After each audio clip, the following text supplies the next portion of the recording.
German bishops are at it again.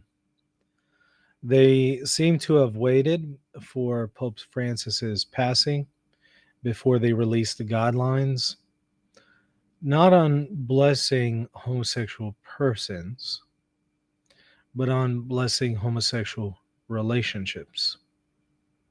And there's some additional things that they say in these guidelines that certainly will raise an eyebrow. But it's clear that they waited for his passing to release this. Because you don't write a document like this within just a day or two of the Pope passing. It's obvious they had this prepared and they were waiting. One of the reasons is because Pope Francis, through Cardinal Fernandez, wrote Fiducia Supplicans in December of 2023 in response to the German bishops, telling them what they can and cannot do concerning homosexual couples and blessings. Pope Francis came away saying, bless the persons, not the union. Well, the German bishops weren't happy with that because they wanted to bless the union, the relationship, not just the persons. They also wanted liturgical blessings. They wanted a ceremony. They didn't want this to be spontaneous. Pope Francis said, no, bless the persons, not the relationship, and it cannot be liturgical. It has to be spontaneous.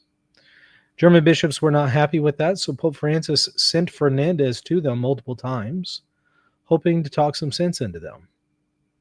It seems it was ineffective at the end of the day, because clearly in the background, they were just waiting for him to pass for them to release this.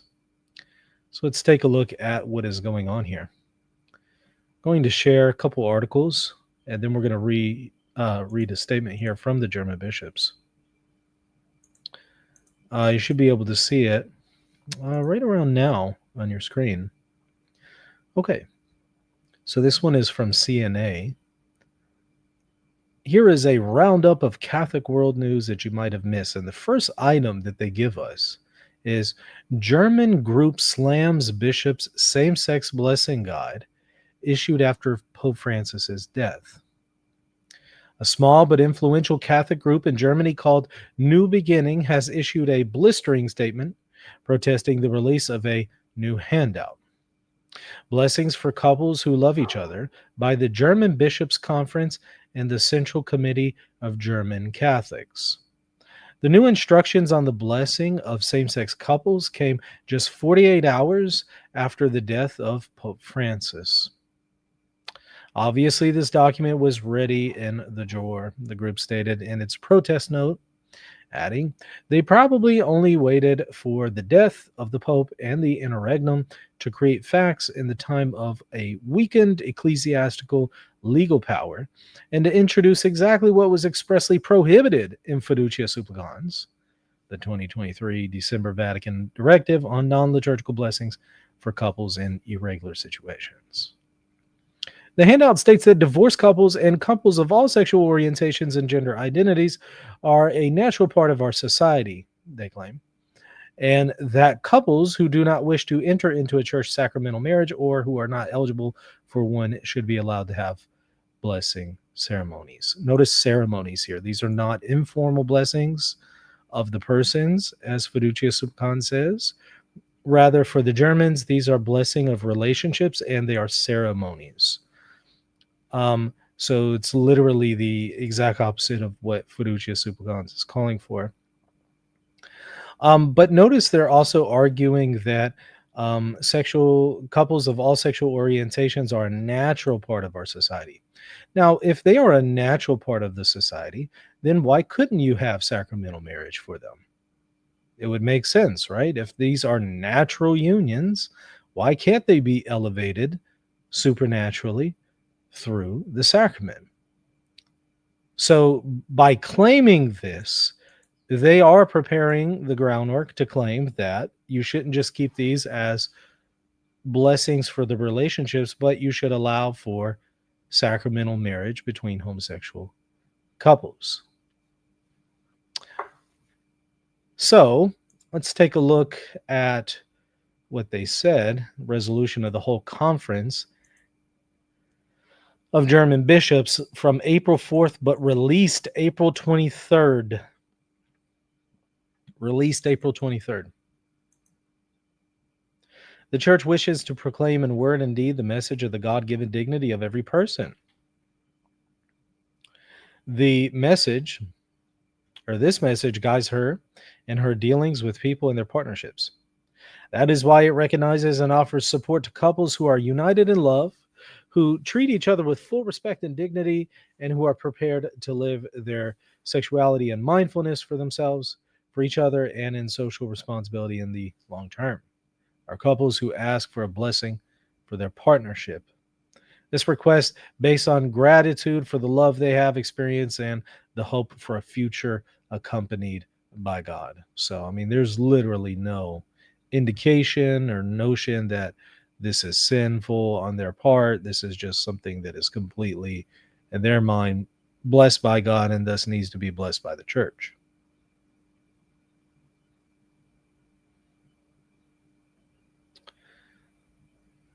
They have a whole bunch of stuff here, but they give some practical information as follows. In accordance with the decision of the Synodal Way, both ordained ministers and persons with an episcopal commission to perform divine services may perform these blessings. Now, that sounds like laity performing the blessings, not just clergy, but laity.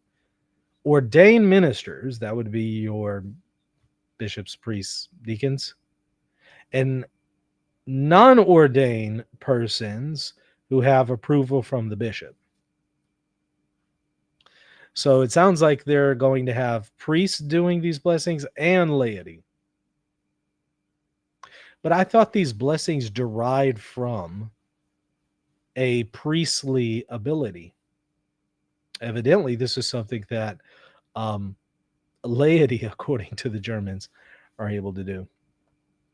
With regard to the situational design and formulation of the blessing, Fiducia Supplicans relies on the experience, pastoral wisdom, and pastoral empathy of those giving the blessings. All persons who ask for a blessing are to be approached with an appreciative attitude.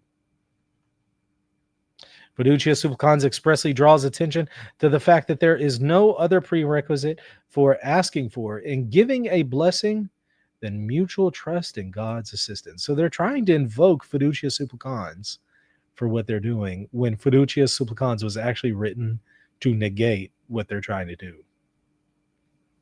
Wow. Pastors who nevertheless come to the conclusion that they cannot reconcile a blessing with their conscience, well, why not if this is nothing wrong, right? Or are unsure about this, should refer the couple requesting a blessing to supportive persons. So they have to refer them to somebody else who will give them the blessing. They can't say no. They have to refer them to someone who will. Also at odds with what Fiducia Supplicans says. Appropriate further training should be offered for pastoral workers. As decided, the experiences with blessings for couples who love each other will be evaluated. The blessing of couples who love each other can and should be characterized by greater spontaneity and freedom with regard to life situation and those who ask for the blessings. For this reason, no approved liturgical celebrations or prayers are provided for the blessings, which doesn't make a whole lot of sense because they are talking about ceremonies. But okay, the blessings should be designed in such a way that there is no confusion with the celebration of the sacrament of marriage. But why? If these are naturally ordered unions, why can't they be elevated through the sacrament of marriage, right? If what they're saying is true, why can't they?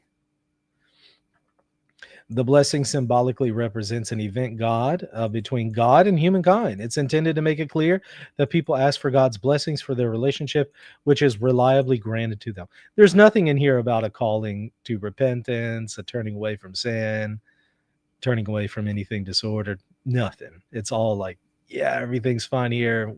We're approving the relationship, not just the persons, the relationship. Blessing is also an act of the church which places itself at the service in the encounter between God and humankind. The church takes seriously the couple's desire to place their future life together under God's blessing. It sees in the request for blessing the hope for a relationship with God that can sustain human life. In order to encourage the couple in this hope, Everyone who is involved in the blessing should participate in cooperation with the leader through acclamation, prayer, and singing. So, how is this not a ceremony? And how will this not be planned? These are not spontaneous blessings that Fiducia Supplicans calls for. These are actual ceremonies, as they say. The blessings require joint consideration, taking into account the wishes and concerns of the couple regarding their respective setting and appropriate arrangements, and incorporating these in a theologically meaningful way. In other words, they're right there. There's the language that they're going to use to justify actual ceremonies and everything that resembles a wedding without calling it a wedding. The greater spontaneity and freedom of these blessings should be combined with careful preparation. That's contradictory. It's either prepared or it's spontaneous. What they're trying to do is they're trying to account for the fact that Fiducia Supplicans tells them it can't be something prepared, but they want it to be prepared because they want it to look like a marriage ceremony. So they have to, throw a bone to the spontaneous nature of it. So they say it needs to be both. It needs to be carefully prepared and spontaneous. Yeah. Right. But again, the same group says that a man could be a woman and a woman could be a man. So make that make sense. The manner in which the blessing is conducted, the location, the overall aesthetic, including music and singing, should reflect the appreciation of the people asking for the blessing to their togetherness and their faith. Sounds like a wedding to me. I mean, there's no way around it. They are clearly preparing for a wedding here. You got music, singing, a choice of location, preparation, aesthetically. I mean, how is this not a wedding at that point? Words from the scriptures make clear that, by the way, these won't be the scriptures that tell them to repent of sins or turn away from homosexuality. Those scriptures will be left off the table. Words from the Holy Scriptures make clear the connection between God's saving action and blessing. Biblical texts appropriate to the situation, which won't be the text telling them to turn away from homosexuality because homosexuals will not inherit the kingdom of God. Those scriptures from 1 Corinthians and Romans will not be read. Biblical texts appropriate to the situation should therefore be recited during the blessing and interpreted if necessary. The blessing prayer addresses the God of the Bible and commemorates his history with humankind and all creation and praise and thanksgiving. This is followed by a blessing for the couple. The blessing prayer concludes with praise to God. How is this not a marriage ceremony at that point? It's literally everything that you would see in, for example, a Protestant wedding. That's exactly what this is. But did you see this here? Quite a few of these couples would like a blessing for their relationship, not the person's relationship. And then it continues. Notice here, strengthened by the blessing, these couples make their Christian faith and their relationship with God fruitful in their partnership. At the same time, blessings are, as expressions of faith, enrich the life of the church and deepen the understanding of the relationship between God and the people.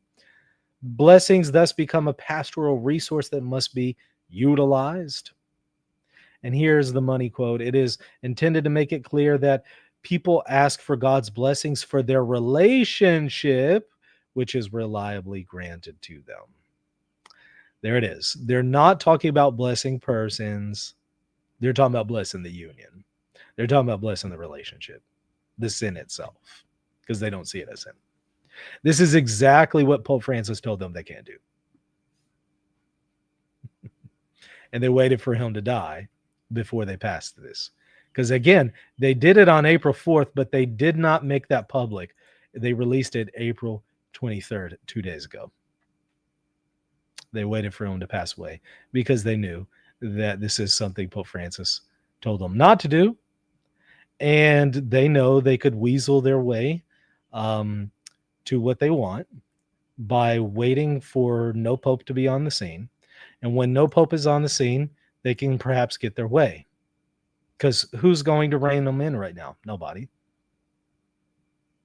So it's going to be the duty of the next pope to do so. Will the next pope discipline them? I don't know. How many bishops conferences have been disciplined in the post-conciliar period? Can you name any? How many bishops conferences? How many bishops have been disciplined for stuff like this? Here's a question for you. So will the next pope do anything about this? I don't know. Maybe they are counting on the fact that the next pope probably won't do anything about it. And so they're like, okay, let's just wait for him to die. Then we're going to get our way. We're going to pass this on, do whatever we wanted, ignore fiducia subclans, ignore what Pope Francis said. And we'll get our way. And, the next pope, this will already be in place by the next pope coming on this, arriving on the scene. And so at that point, it's already in place. And so it's too late to back down. And, what's he going to do? Excommunicate us all? They're probably counting on the fact that, no, the Pope's probably not going to excommunicate them all. And so we get our way then. Wow. This is amazing.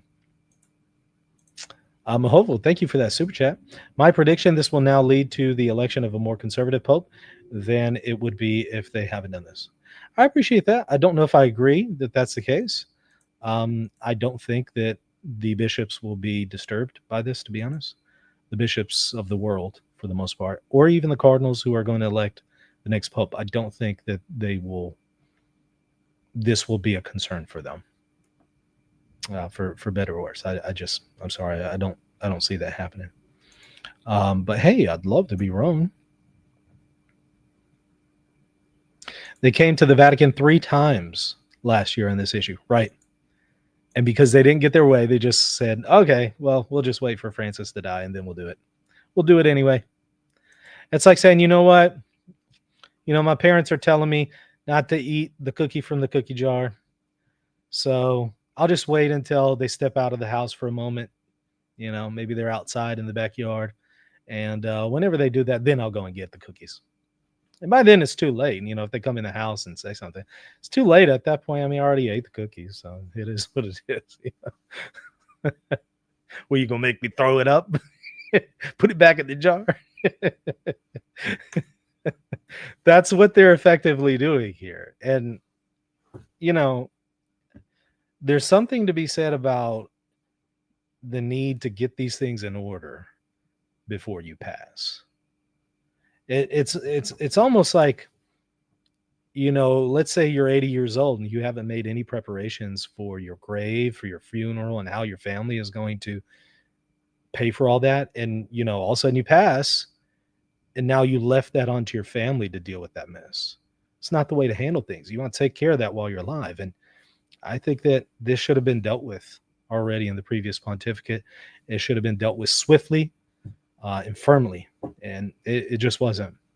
So here we are. We're kind of left to pick up the pieces after this situation wasn't really sufficiently addressed in the previous pontificate. Here it is. I can't fault them. I can't fault these bishops. Faithless, unbelieving bishops will do faithless and unbelieving things. I expect them to do that. But I think that I could expect the magisterium to do what it's supposed to do in disciplining people like this. And so ultimately you have to say, you know what? This is at the feet of the leaders. It is what it is.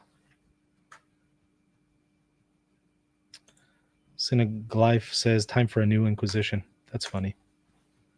In an age that says the death penalty is inadmissible and life sentences are also a silent death penalty, I don't see an inquisition coming anytime soon. But I'll just sip my coffee here like Kermit the Frog and mind my business. All they can really do is cut Funding, it's up to the congregation. Yeah, the laity can basically cut funding. Is that what you're talking about? Or are you talking about somehow the Vatican? The Vatican could. I mean, the next pope could excommunicate all these people and just replace the entire Episcopal Conference. That will create a parallel church, a schism. I'm sure those bishops won't step down. They will take their diocese into their new church that they establish. But you know what? I mean, it seems like they've been given every opportunity to avoid that, and they're going to keep pushing the issue. So at some point, you got to do what you got to do. It's better than continuing to allow this. I mean, how in the world can you say one holy Catholic and Apostolic Church whenever you have this situation going on where you have the blessing of relationships in some countries, relationships that are disordered? And if those aren't going to be addressed, you don't have the same faith. You don't. So you might as well just admit it and say, we don't have the same faith, and go ahead and cut them off. Because whether you continue to keep them around in communion, they're not in full communion because you don't share the same faith at that point.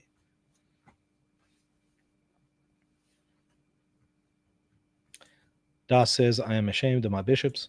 Seems like a few of the German bishops are opposed to this stuff, but the majority seem to be on board. Freef says, no, we can't stop paying church tax. That is why so many leave the church. I gotcha. Trying to Learn says, you give an inch, they take a mile. Very true. What I think the best way to fix this would be excommunicate them all and replace them. It is what it is. Let the chips fall where they may at that point. If you're going to take the faith seriously, if you're going to take the church seriously, then that's the only option left at this point. Dialogue was already attempted. All that was already attempted. Okay, they want a different faith. Fine, go have that in your own new communion. Tried to avoid the schism. All right, you want to insist on it? All right, well, what else can you do if you want to take this seriously? Now, if you don't care about the church, or you don't care about taking anything seriously, then yeah, this can be Anglicanism 2.0, where you got people who have women bishops and people who don't have women bishops in the same communion. Sure, you can somehow make that work, but you can't say it's one holy Catholic and Apostolic Church with the same faith, government, and worship. You can't say that anymore. You would have to abandon Catholic ecclesiology and adopt some kind of Protestant branch theory model at that point. Cruz, thank you for that super chat. Says these are breaking news topics. Reason and theology covers best. Thank you for your great work. Thank you so much. I appreciate it. Michael says excommunications for the lot of them.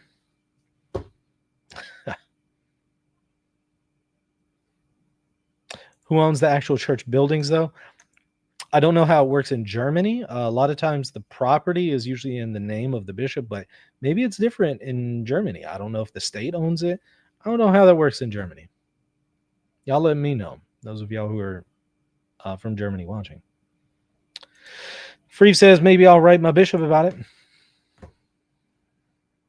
I mean, you got nothing to lose, right?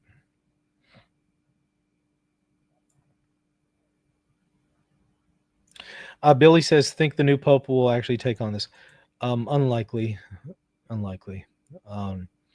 I think the bishops are going to choose somebody who doesn't rock the boat and isn't a firebrand kind of personality who would go and excommunicate these people.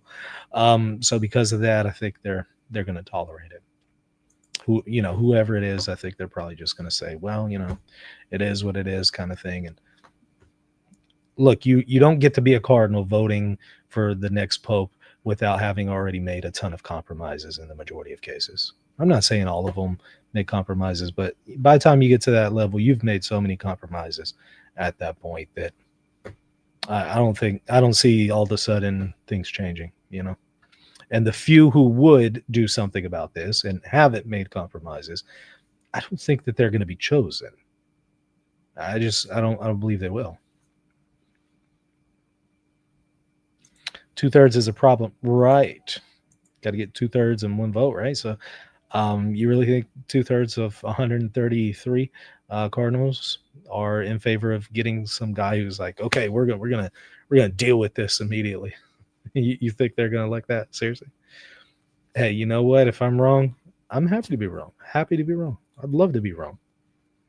I'd love to eat crow. Come back on here and say, hey guys, sorry I was wrong. But every time I've told you that, have I ever been wrong? Have I ever been wrong when I've told you that? No, every single time I've been right. Maybe this will be the case where I'm wrong, though. We'll see.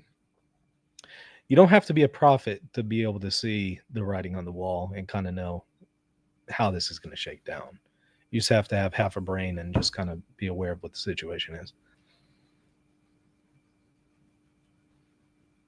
Billy says I'm bummed out. Hey, I hear you. It's sad, sad information. But at the same time, it's got to be something that you're aware of.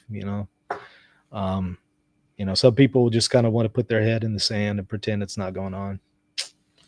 I don't think that's the right approach. Ronald says, "I pray you're wrong." Hey, happy to be wrong.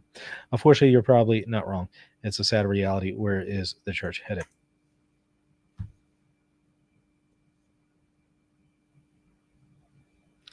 What else we got in the chat? Kaiser says, since they also think Protestants should be able to receive communion, shouldn't they also become Protestants? In a way, they already are Protestants. I think in their mentality of their disposition towards the magisterium, it sounds like they already are. Would they formally join communion with the Protestants? I don't know. If they were excommunicated, they probably would. But unless they were formally excommunicated, I doubt they would do anything like that. Historically, popes surprise everyone. Yeah, not always for the better, right? Some of them end up sleeping with guys' wives and get killed in bed doing so. So some of the surprises aren't always great, but I understand what you're saying. But how often does that happen? Those good surprises from the popes? Not often.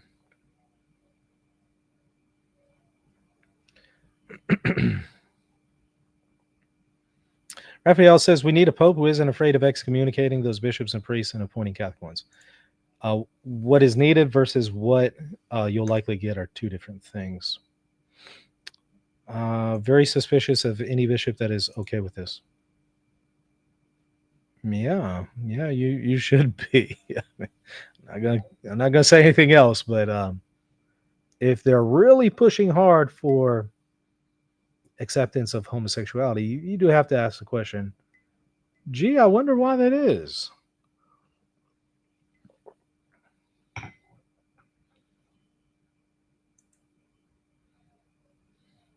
Mahola says it happens when it's needed.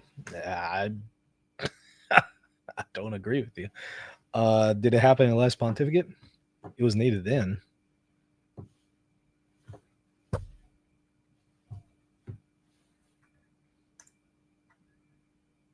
I appreciate your optimism, but I don't see it. I don't see it. But I hope you're right, Mobile. I hope you're right. I really do. I hope you're right. Is I guess I don't share that optimism. Maybe I should, right? Maybe, but I don't know. Chris says how bishops are worse than average Catholic that go to mass on every Sunday. I don't know what the average Catholic that goes to mass on every Sunday is like in Germany. So I don't know if I can make that kind of evaluation, but I do have to say, how are they this poorly catechized, or is it an issue of catechesis? Maybe they are catechized, but they just reject the teaching. Cruz says this may be a topic for discussion in the upcoming conclave. I don't think that this is going to be on the priority for most of those bishops, so I don't think it will be for most of the voting cardinals. I just don't think this is priority for them. Let's see.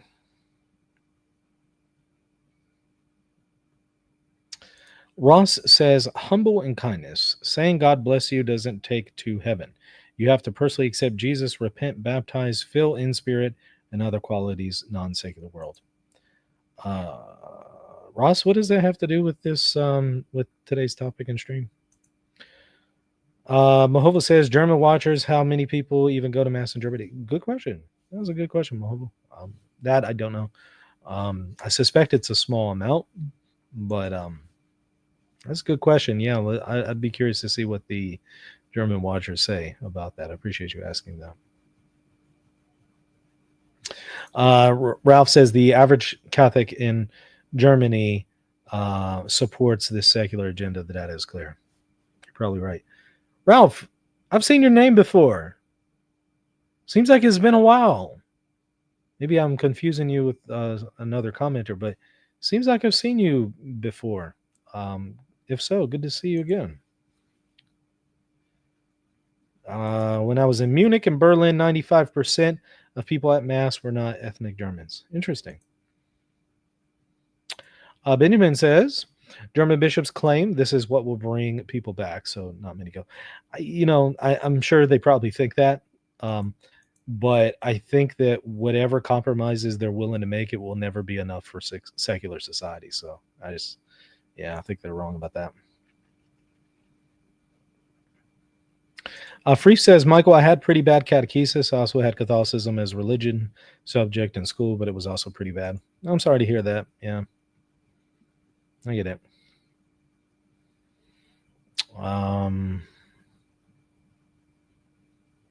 Da says, there's virtually no catechesis in Germany.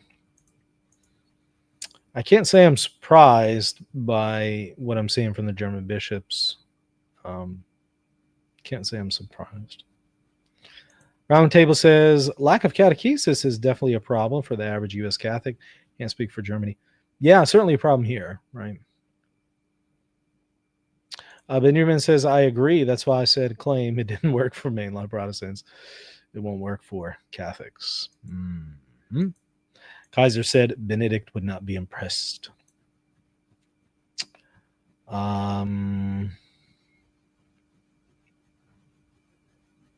Maria says, is that legal? As far as legality, do you mean canonically or like civil? Is it really going to happen? Yeah, it's already happening. Don't they need approval from the Vatican? Yeah, but they're just telling the Vatican they're going to keep doing what they do. They're just saying, we don't care what you say. Doesn't that mean they're in schism? Yeah, material schism. They've already been in material schism.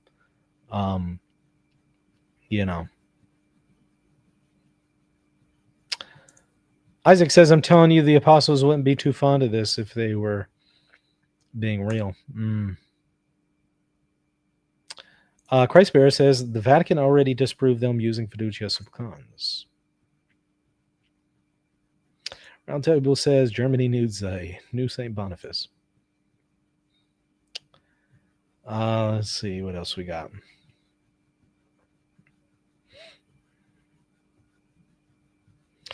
Slippery slope, Thomas says. Yeah, certainly a slippery slope. When you say, share my screen again. Show it to you once more. The blessing symbolically represents an event between God and humankind. It is intended to make it clear that people ask for God's blessings for their relationship, which is reliably granted to them.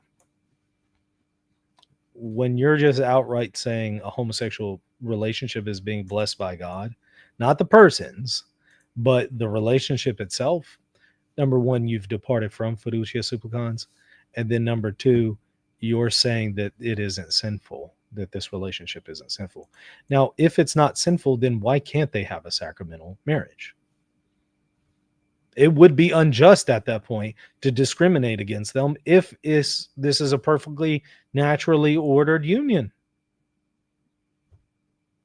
But now you've just like abandoned everything that the church has ever taught on the matter. This isn't even recognizably Christian anymore. It's just secularism is what this is.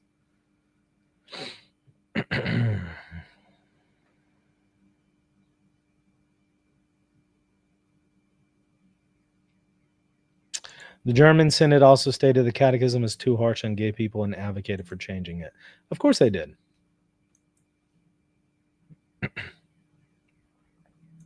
Shout says same-sex blessings, blessing the union, not just the person separately, has probably been happening since the synodal way started or even before. Right. I don't think that anybody is unclear that it's been happening. The point is that they're saying officially they're adopting this position, not just that they've been doing it off the books kind of thing.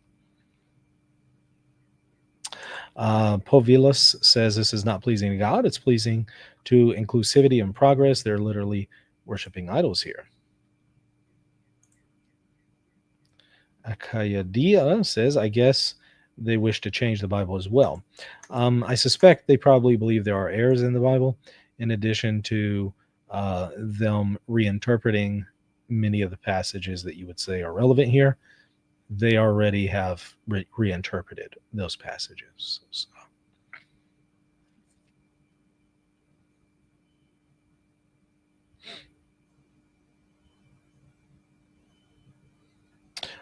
Ralph says it's been happening for many years. Now they come out of the dark. Wait until society or social media is full of gay wedding photos out of Germany. Yeah, I mean, because that's exactly what they're doing here when they are talking about you need to have careful preparation for this and prepare music and prepare all this and that. That's not the spontaneity that Fiducia Subcons was talking about. So they're clearly talking about preparing an actual wedding ceremony. And then when you have the wedding ceremony and then you have a priest, or now it would seem a lay minister, blessing their relationship, how do you already not have basically gay Catholic weddings at that point? You do. It's a gay Catholic wedding. Whether you want to call it sacramental or not, it's still a gay Catholic wedding, period, end of story. That's what it is.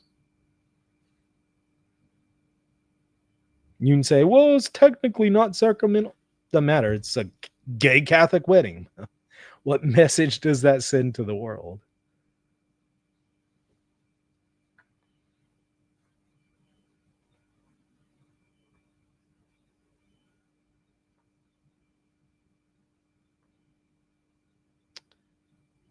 I think I grabbed everything there from the chat. KDS says it's scandalous. Christ Bear says it's a gay Catholic LARP wedding. Who says gay weddings with transgender ring bearers? I didn't see anything. Did they have anything about trans here specifically? I know they have elsewhere. No, nothing there specifically. Jesus in the chat is saying, please pray for them. Thank you for the comment.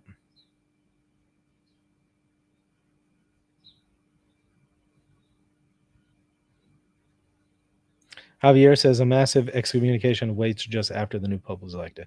We discussed that earlier. I don't think that's going to happen, Javier. I hope you're right, but I don't see that happening. I don't think the next pope is going to do what needs to be done here, which would be excommunication. Happy to be wrong, though. All right. Yeah, he says just tuned in. Fair enough. Yeah, check out the whole stream. We kind of discussed that earlier. Wow. Concerning stuff. I'll let you know how the story continues to unfold.